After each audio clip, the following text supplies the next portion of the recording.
우리는 이제 계속해서 에스라서를 묵상하고 있습니다. 우리가 에스라서를 묵상하고 읽을 때 기억해야 될 점이 있는데, 에스라서가 총 1장에서 10장까지 구성이 되어 있잖아요. 그래서 크게 두 단락으로 우리가 나눠 볼 수 있는데, 1장에서 6장까지는요 1차 포로 귀환 자들의 내용입니다. 그래서 그 중심 인물이 스룹바벨이고, 그 중심 내용이 바로 성전 재건에 대한 내용을 말하고 있습니다. 그리고 이제 7장부터 10장까지는 2차 포로 귀환 자들의 내용입니다. 그리고 중심 인물이 에스라이고, 그 내용은 말씀과 예배의 회복을 담고 있다라는 것이죠. 그래서 우리가 1장부터 6장까지 지금 계속 쭉 읽고 있는데, 에스라가 한 번도 등장하지 않습니다. 에스라는 7장부터 등장하는 인물입니다. 그리고 우리가 에스라서를 우리가 오늘 본문도 그렇고요, 읽다 보면은 왕들의 이름이 계속 나와요. 근데 이 이름이 나올 때마다 헷갈리는 게, 이 왕들의 이름이 연대별로, 그러니까 시기별로 나오지 않는다라는 것입니다. 뒤죽박죽 나오는 것이 있어요. 분명 우리가 에스라 1장 봤을 때 그 바사왕 누가 나왔어요? 1장에 고레스라는 왕이 나왔잖아요, 그죠? 고레스 왕이 나왔는데 좀 있다 보니까 다리오라는 왕도 나오고, 또 오늘 본문에는 갑자기 또 뭐 아닥사스 왕 그 왕이 나오고, 뭐 아하수에로 왕도 나오고, 그래서 이게 어떻게 전개되고 있는 건가? 왜 자꾸만 왕의 이름이 여러 개인 건지 아니면 다른 왕인 건지 헷갈릴 수 있단 말이에요. 오늘 본문, 오늘 이제 수요일 오늘 본문 같은 경우에도 갑자기 뭐 고레스 왕에서 다리오 왕에서 아닥사스 왕이 나오거든요. 아닥사스 왕은 사실 한참 지금 이 배경에 한참 후 시기에 나오는 왕이란 말이에요. 그러니까 이게 에스라서가 시대별로, 특별히 이 4장 같은 경우는 시대적으로 기록한 것이 아니라 성전 재건과 또 성벽의 재건을 방해하는 세력들이 얼마나 긴 시간 동안 집요하게 방해했는지를 강조하기 위해서 에스라가 의도적으로 삽입한 본문이에요. 그래서 왕들의 순서를 우리가 생각하고 알고 있어야 이 에스라서를 읽고, 우리가 또 그 다음에 이제 에스라 학계 이제 느헤미야를 이제 이번 달에 쭉 묵상하게 되거든요. 그때의 이해가 쉽게 빠르게 됩니다. 1장에 나온 왕이 이제 고레스예요. 이제 고레스의 특징이 뭐예요? 귀한 명령을 시켰잖아요. 돌아가라, 그리고 성전을 재건하라 라고 시킵니다. 그 다음 왕이 이제 다리오 왕인데, 이제 성전 재건이 멈췄던 시기가 이 다리오 왕입니다. 그리고 나오는 또 이제 아하수에로라는 왕인데, 이 아하수에로 왕이 우리가 잘 알고 있는 그 에스더의 남편 아하수에로입니다. 그 다음 아하수에로 왕, 그 다음 왕이 바로 아닥사스다 왕인데, 이 왕도 우리가 이제 느헤미야를 살펴보면 알겠지만, 느헤미야가 이제 술 맡은 관원장으로 섬겼던 왕이 바로 아닥사스다 왕이에요. 그래서 이 순서대로 사실은 왕이 나옵니다. 원래 이제 고레스와 다리오 중간에도 또 다른 왕이 있는데, 우리가 이제 성경에 나온 왕만 보면은 고레스, 다리오, 아하수에로, 아닥사스 왕, 이렇게 우리가 볼 수 있는 거죠. 그래서 이 순서를 조금 알아야, 나중에 우리가 느헤미야 보거나 또 좀 있다가 이제 에스라서를 볼 때에 그렇구나, 이런 순으로 전개가 되는구나라고 이해될 수 있을 거예요. 오늘 본문의 상황은 이제 고레스 왕 다음으로 다리오가 왕이 된 후에 일어난 일입니다. 우리가 이제 쭉 지난주부터 살펴봐서 알겠지만, 1장에서 3장까지의 내용은 고레스가 이제 하나님께서 그 예레미야에게 했던 그 약속을 이루기 위해서 고레스의 마음을 감동시켜서 이제 유다 포로들이 이제 돌아가게 하고 성전을 재건하는 명령에서 돌아오지 않습니까? 그래서 이제 막 어저께 본문 보면 막 성전의 기초가 이제 놓여질 때에 젊은 사람들은 막 기뻐하고 환호하고, 좀 연세 드신 분들은 옛날의 그 영광을 생각하면서 막 마음이 교차되면서 슬퍼하면서 막 그렇게 울고 막 그런 감격스러운 모습들이 나옵니다. 근데 오늘 본문에서는 이제 4장에서 본격적으로 이 성전을 재건하려는 이제 유다 백성들을 방해하는 세력들이 어제와 오늘 본문에서 계속 나오는 것이죠. 이들은, 이 방해했던 세력들은요, 그 전에 이제 아시리아가 북이스라엘을 멸망시킬 때 강제로 이스라엘로 끌고 와서 살게 했던 그런 이방 나라 사람들인데, 이제 이들이 자신들이 마치 성전 재건을 도와준 것처럼, 우리도 하나님 믿는다, 우리가 함께 같이 짓자 했지만, 사실은 그 성전을 방해하려는 목적을 가지고 있었던 것이죠. 그 방해가 아주 조직적이고 또 치밀하고 정치적이고 지속적이어서 무려 16년 동안이나 성전 재건이 스탑되는 일이 발생되는 거예요. 그러니까 성전 이렇게 재건하려고 삽을 떴단 말이에요. 그래서 기초를 만들었는데 그 방해가 얼마나 심했는지 무려 16년 동안이나 더 이상 재건이 되지 않았다라는 거예요. 그리고 오늘 본문 5장이 이제 성전 재건이 중단된 지 16년째 되는 해에 일어난 본문입니다. 처음에 이스라엘 백성들은 큰 기대와 감격 속에서 그렇게 첫 삽을 떴는데 생각지 못한 방해와 공격, 협박이 이어지니까 이 유다 사람들도 더 이상 할 수가 없게 되는 거예요. 이 성전 재건에 더 이상 진척이 안 되고 손을 떼기 시작합니다. 여러분, 이것이 무엇을 말해주고 있습니까? 분명 하나님의 약속도 있었고 하나님의 감격도 있었고 그래서 사람들의 마음을 감동시켜서 그게 하나님의 일이라 시작할지라도 사탄의 방해와 공격이 끊임없이 이어진다는 것을 우리도 알고 있어야 된다는 거예요. 사탄은 이 일을 통해서 하나님의 뜻이 이루어지고 영혼 구원의 역사들이 일어날 것을 누구보다 잘 알고 있기에 그런 일들이 일어나지 못하도록, 달성되지 못하도록 어떻게 해서든지 그 일을 막으려고 사람들의 마음에 낙심과 포기와 협박의 마음을 불어넣어서 그 일을 중단시킨다는 거예요. 우리도 마찬가지죠. 우리도 하나님께 기도하면서 하나님께 주신 마음, 하나님께서 주신 마음을 우리가 그 일을 순종함으로 시작하고 수행하다가 어려운 일이 있고 방해가 있다고 해서 이거 정말 하나님이 나한테 맡기신 일 맞아? 하나님이 정말 우리 공동체에 주신 일 맞아? 하나님의 일을 하는데 왜 자꾸 이렇게 막히는 거지? 왜 이렇게 계속해서 이러한 일을 우리가 해도 되는 걸까? 그렇게 생각이 들고 마음이 약해지고 또 계속 방해가 되면은 포기하고 싶을 때가 분명 있다라는 것이죠. 그러나 그럴 때 좌절하지 말고 포기하지 않고 그 일을 위해서 하나님께 우리가 기도하면서 하나님께서 일하실 것을 우리가 잠잠히 기다릴 수 있어야 된다는 것입니다. 그렇게 유다 백성들이요, 이 이방인들의 음해와 방해로 인해서 무려 16년이라는 시간이 지나면서 성전 재건하는 일이 점점 희미해집니다. 이 일에 누구도 선뜻 다시 해보자고 나서지 않게 됩니다. 바로 그때 하나님께서 개입하십니다. 우리 1절 다시 한번 읽겠습니다. 시작. 선지자들 곧 선지자 학개와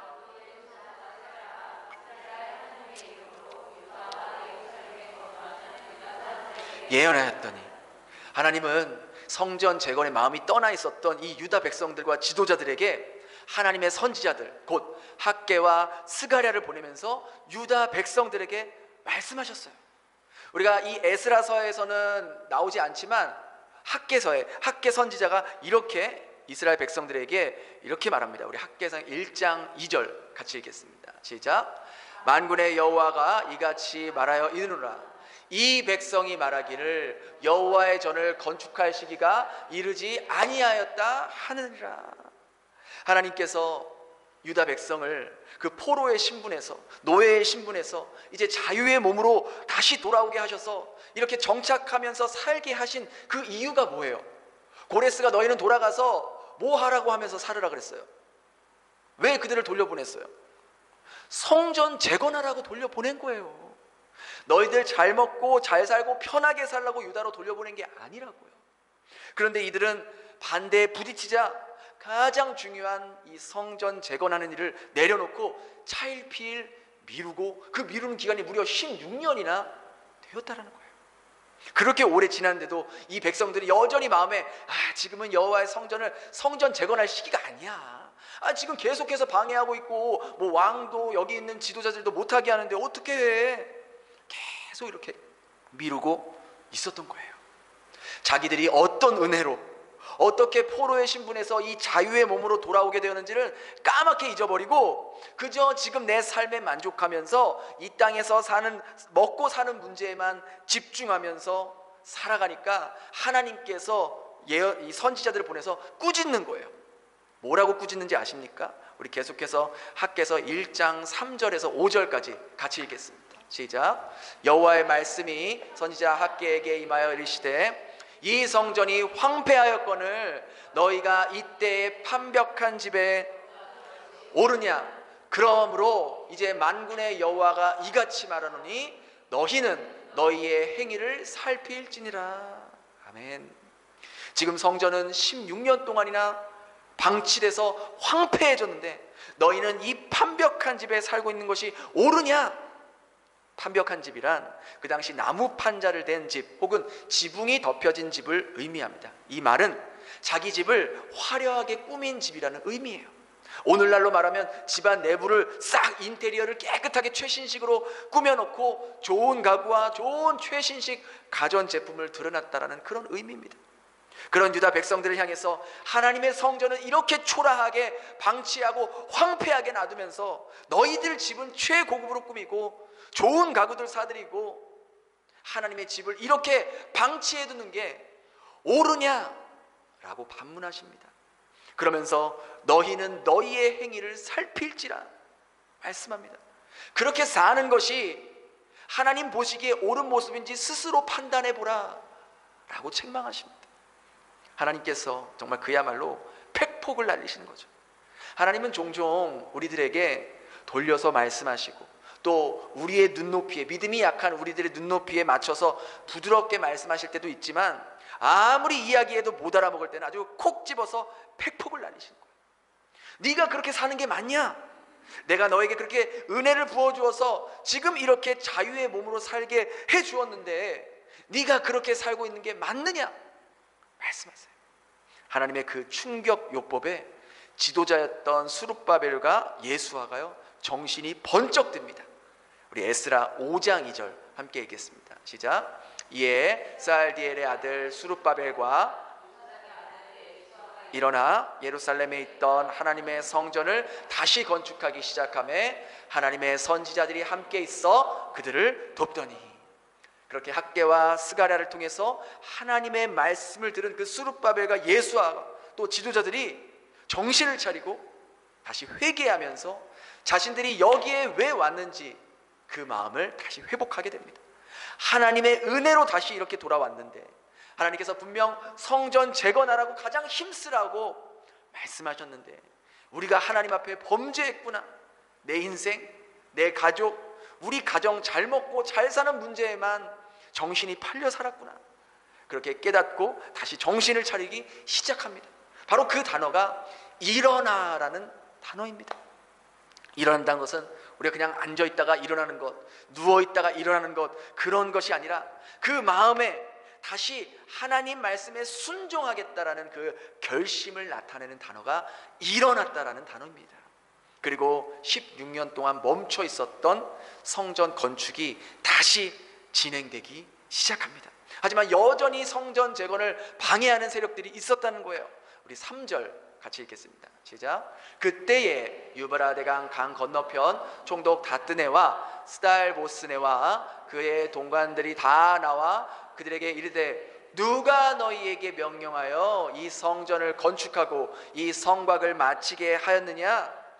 그들이 다시 하나님의 말씀을 듣고 일어나서 성전 건축 공사를 시작하려고 하자 또 이번에는 총독 다뜨네와 스달보스네 등 이런 관리자들을 통하여서 너희들이 지금 적법하게 하고 있는지 누가 허락했냐? 누가 너희에게 이거 하라고 승인했냐? 라는 조사가 들어옵니다. 너희 지금 뭐 하고 있는 거야? 너희들 왜 성전 지고 있어? 누가 허락했어? 다시 한번 이들에게 위기가 찾아옵니다. 16년 전과 같은 상황이 발생한 거예요. 하지만 이번에 유다 백성들은 달랐습니다. 우리 5절 같이 읽겠습니다. 시작. 하나님이 유다 장로들을 돌보셨으므로 그들이 능히 공사를 막지 못하고 이 일을 다리오에게 아뢰고 그 답장이 오기를 기다렸다. 하나님께서 이 유다 장로들을 돌보시고 보호하셨기에 감독자들과 관리자들이 이 성전 재건하는 것을 막지 못하고 자기들 힘으로는 막지 못하니까 이제 다리오 왕에게 편지를 써서 보냈던 것이죠. 16년 전에 방해 세력이 있었을 때 그들이 낙심하고 두려워해서 그 일을 포기하고 내려놓았지만 16년 후에 유다 백성들은 이제 하나님을 의지하고 그런 방해와 위협 속에서도 꿋꿋이 성전 재건의 일을 진행합니다. 하나님께서 유다 백성들과 지도자들과 함께 하시고 또 그들도 하나님이 우리와 함께 계신다는 것을 더욱더 믿게 되고 우리가 이곳에 돌아온 이유 역시 바로 하나님의 전을 다시 재건하는 그 사명을 받았다는 것을 깨닫게 됩니다. 그리고 이후에 내용들은 이러한 방해와 위협, 정치적인 그런 압박의 공격 속에서도 하나님을 의지하며 하나님께서 주신 이 사명을 이행해가며 결국은 성전 재건하는 일을 완공하게 됩니다. 심지어 공사를 멈추라고 지시했던 다리오 왕 역시 고레스 왕이 성전 재건을 건축하려 했던 그 조서를 발견한 후에는 오히려 자신의 재산과 수많은 재산, 가축들을 주면서 성전 재건하는 일과 또 성전에서 예배드리는 일에 쓰라고, 제물로 쓰라고, 오히려 나와 내 아들들, 내 나라를 위해서 너희들이 하나님의 성전에서 기도해달라고 부탁까지 하게 됩니다. 우리 6장 8절에서 10절 함께 같이 읽겠습니다. 시작. 내가 또 조서를 내려서 하나님의 이 성전을 건축함에 대하여 너희가 유다 사람의 장로들에게 행할 것을 알리노니 왕의 재산 곧 유브라데 강 건너편에 거둔 세금 중에서 그 경비를 이 사람들에게 끊임없이 주어 그들로 멈추지 않게 하라. 또 그들이 필요한 것 곧 하늘의 하나님께 드릴 번제의 숫송아지와 숫양과 어린 양과 또 밀과 소금과 포도주와 기름을 예루살렘 제사장의 요구대로 어김없이 날마다 주어 그들이 하늘의 하나님께 향기로운 제물을 드려 왕과 왕자들의 생명을 위하여 기도하게 하라. 아멘. 아멘이죠. 여러분, 이것이요 하나님께서 일하실 때 우리 가운데 나타나는 반전 중에 반전이라는 거예요. 하나님이 이렇게 일하세요. 나를 방해했던 그 사람이 오히려 예배드리고 성전 재건하는데 아낌없이 재물과 모든 인력을 투입하라고 그렇게 일하십니다. 여러분, 오늘 본문이 우리에게 주는 메시지는 분명합니다. 죄의 노예였던, 죄의 포로였던 우리들을 하나님은 아무 조건 없이 먼저 찾아와 주시고 먼저 구원해 주시고 먼저 자녀 삼아 주셨어요. 당신의 아들을 십자가에 죽이시면서까지 하면서 우리를 더 이상 진노의 자녀가 아닌 하나님의 자녀, 천국 자녀로 삼아 주셨다는 거예요. 왜 그렇게 하셨어요? 왜 그렇게 하셨냐고요? 우리가 남들보다 선하게 살고 더 도덕적으로 살았어? 우리가 뭐 법 없이도 살 수 있는 그런 인간들이었어? 우리가 하나님을 지극히 사랑하고 하나님께서 기뻐하는 일들을 하셨어? 아니죠. 오히려 그 반대인 우리들 아니겠습니까? 여러분들은 어떨지 몰라도 저에게는 전혀 해당되지 않는 항목들이에요. 하나님을 모르고 살았고 하나님을 예배한 적도 없고 하나님께서 기뻐하는 그런 삶을 살아본 적도 없는 그런 저를 먼저 찾아와서 자녀 삼아 주셨는데 그 이유가 뭐냐는 거예요. 이유가 이사야 43장 21절에 그 이유가 분명하게 나와 있어요. 우리 이사야 43장 21절 같이 읽겠습니다. 시작. 이 백성은 내가 나를 위하여 지었나니 나를 찬송하게 하려 함이라. 저와 여러분을 구원해 주신 이유, 저와 여러분을 하나님의 자녀로 만드신 이유, 나를, 그 하나님을 찬송하게 하려 나를 그렇게 구원하시고 자녀 삼아 주셨다는 거예요. 찬송하려 한다는 것은 우리가 입술로만 찬양하는 것을 말하는 것이 아니라 하나님의 이름이 내 삶을 통해서 높아지고 하나님께 영광되는 삶을 살기 위해서 나를 만드셨다는 거예요. 나를 지으셨다는 거예요. 나를 구원하셨다는 거예요. 다른 말로 하나님을 사랑하라고 우리를 자녀 삼으셨다는 거예요. 오늘 본문을 보면 우리가 한 가지 떠오르는 단어가 있습니다. 그것은 바로 초심이라는 단어예요. 초심. 초심이 뭡니까? 첫 마음이잖아요. 그렇죠? 처음 마음. 제가 이 말씀을 준비하면서 그런 생각이 들더라고요. 올해로 우리가 이 안프 지역에 이 예배당에 얻게 된 지 얼마나 되신지 아세요? 정확히 만 3년이 되었습니다. 3년. 우리가 이사 온 지 벌써 3년이 되었다는 거예요. 방콕교회에서 예배드리면서 버스 타면서 1시간씩 왔다 갔다 하면서 그렇게 힘들게 예배를 드리면서 빨리 이 안프 지역에 예배당이 생겼으면 좋겠다. 그래서 몇 년 동안 우리가 함께 찾아보고 기도하고 정말 방해와 또 여러 가지 또 정말 사탄의 그 영적인 공격들 여러 번의 캔슬 어려움을 겪고 나서 정말 어렵게 이 예배당 자리 구해서 우리가 리모델링하고 이렇게 예배를 드렸잖아요. 저는 여러분들이 그때 저에게 하신 말씀이 아직도 생각이 납니다. 목사님, 안프에서 예배 드릴 수만 있다면 저희 남편도 데릴 수 있고요, 전도하기도 너무 수월할 것 같아요. 빨리 안프에서 예배 드렸으면 좋겠어요. 근데 3년이 지났어요. 여러분, 그때의 마음을 여전히 간직하고 계십니까? 그 전에는 예배 장소가 가까워지기만 하면 뭐든지 할 수 있을 것 같았는데, 시간이 지나니까 가까운 게 편한 거 외에는 아무것도 달라진 게 없어요. 이렇게 가까워졌는데도 예배에 나오는 것에 귀찮게 여겨지고 있지는 않습니까? 남편과 꼭 함께 예배에 나올게요 라는 그 고백과 다짐도 희미해지고 사라지지 않았습니까? 처음에 나도 목사님, 저도 열심히 전도해봤고 남편에게도 여러 번 말했어요. 근데 몇 번 자꾸만 안 간다고 하니까 저도 뭐 어떻게 할 수가 없죠. 그래서 손을 놓고 있진 않습니까? 처음에 이웃들에게 우리 안푸 지역에 우리 교회 이사 왔어, 전도도 해보고 소개도 해보았지만 반응도 시큰둥하고 몇 번 거절당하니까 그런 마음도, 영혼 구원에 대한 마음도 다 사그라들지는 않으셨습니까? 학계 선지자가 말한 것처럼 하나님의 성전은 이렇게 황폐해가고 있는데, 영적으로 메말라가고 있는데, 기도의 불이 꺼져가고 있는데, 너희는 너희 가정의 일에만, 너희 자녀의 일에만 신경 쓰고 있구나. 교회 재정은 점점점 어려워지는데 너희는 너희 재정 불리고 먹고 사는 일에만 몰두하고 있구나. 그런 삶이 구원받은 자녀의 합당한 삶인지 생각해보라. 그게 옳으냐? 라고 오늘 본문을 통해서 우리에게 말씀하고 있지는 않습니까? 스룹바벨과 예수아가 어떻게 그 손을 놓고 있고 희미해졌던 그 마음 가운데 언제 다시 일어나서 성전 재건을 하기 시작했습니까? 무엇 때문에? 그들의 마음을 움직였던 게 무엇입니까? 바로 하나님께서 보내신 선지자들의 그 하나님의 말씀을 듣고 그들이 다시 일어났잖아요. 결국 잠들어 있던 우리 영혼, 기도하지 않는 우리의 영혼을 깨우고 일으킬 수 있는 것, 영혼 구원의 경각심을 깨워주는 것, 우리를 다시 사명의 자리로 가게 하는 게 하나님의 말씀이라는 거예요. 하나님의 말씀이 우리의 영혼을 깨우고, 하나님의 말씀이 다시금 영혼 구원을 위해 기도의 자리로 나오게 하고, 하나님의 말씀이 이 땅에서 안주하고 있었던, 영적으로 나태하게 살았던 나의 마음에 다시금 사명의 마음을 불어넣어 주시고, 우리를 구원하신 이유, 우리를 베델 교회로 보내신 그 이유를 다시 한번 깨우쳐 주신다는 거예요. 말씀이 잊혀져가는 나의 초심을 다시 일깨워 줍니다.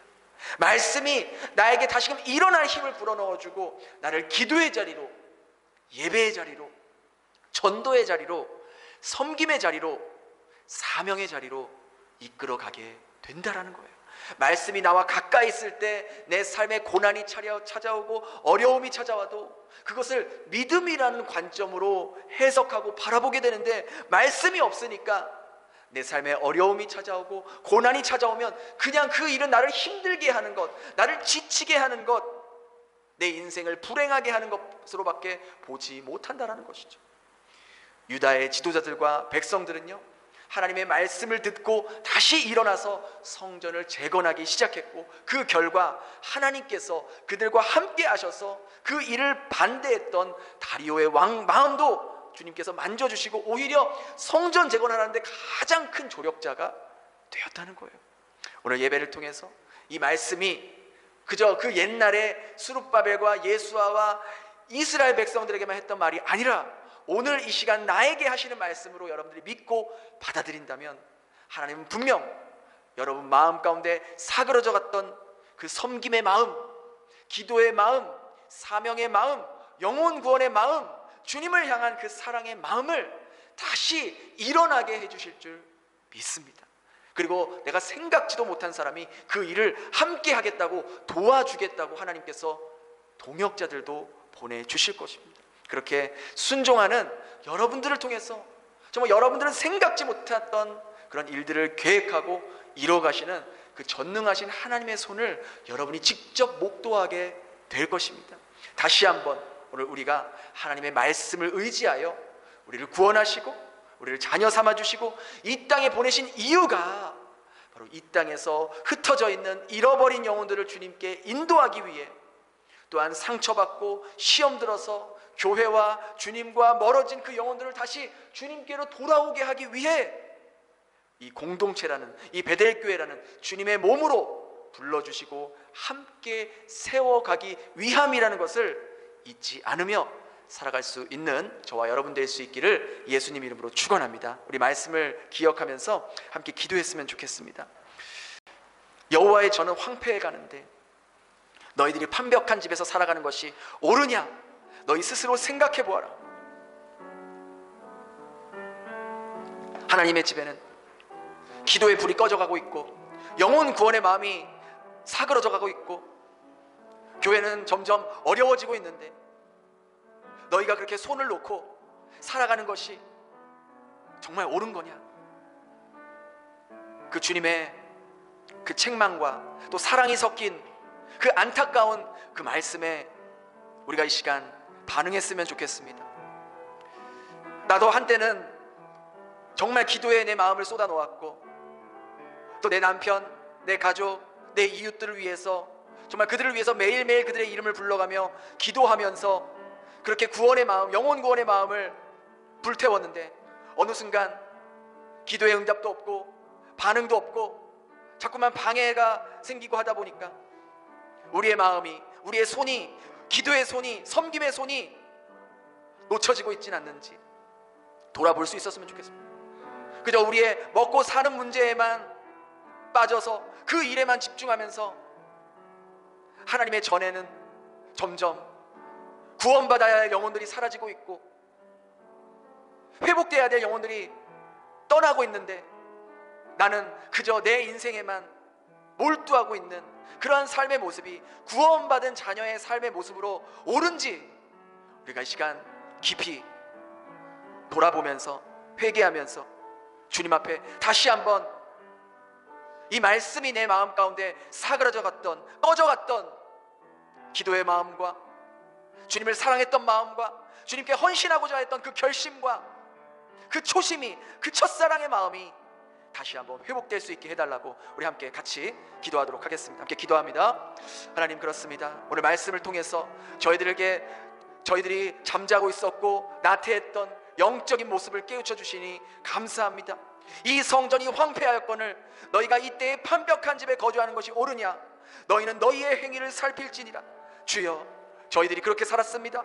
주님, 이전에 정말 구원받아야 할 영혼들이 너무나도 많이 있는데 이 지역에 내 남편, 내 가족, 내 이웃들 주님을 알지 못하고 지금도 영원한 형벌 속으로 들어가고 있는데 주님, 우리는 그것을 깨닫지 못하고 주님, 저희들 그저 저희 잘 먹고 잘 사는 일에만, 우리 노후 준비하는 일에만, 내가 어떻게 하면 나이 들어서 편안하게 살까 은퇴 준비만 하고 있었던 그런 저희들은 아니었는지 돌아보게 하여 주시옵소서. 하나님, 저희를 구원하신 이유가, 저희를 자녀 삼아주신 이유가, 저희를 위해 독생자 아들을 십자가에 죽게 하신 이유가 바로 우리의 삶을 통해서 하나님이 영광 받으시고 하나님의 이름이 높아지시고 하나님을 찬양하면서 우리와 같이 구원받아야 할 영혼들을 주님께 인도하라고 주님께서 보내주셨는데, 우리를 구원해 주셨는데 우리는 그 사명을 잊어버리고 사명의 자리를 박차고 다시 세상 속으로 들어가고 있는 저희들은 아닌지 돌아보게 하여 주시옵소서. 주님, 이 말씀이 우리에게 다시 한번 도전이 되게 하여 주시옵소서. 그 말씀을 들을 때에 스룹바벨과 예수아가 다시 일어났다라고 기록이 되어 있습니다. 하나님의 말씀이 우리 가운데 들어올 때에 우리의 섬김의 마음과 기도의 마음과 영혼 구원의 마음과 전도의 마음과 희생의 마음이 다시 일어날 수 있게 해달라고 우리 시간 그렇게 간절히 함께 같이 기도합니다. 함께 기도하겠습니다. 하나님, 그렇습니다. 주님,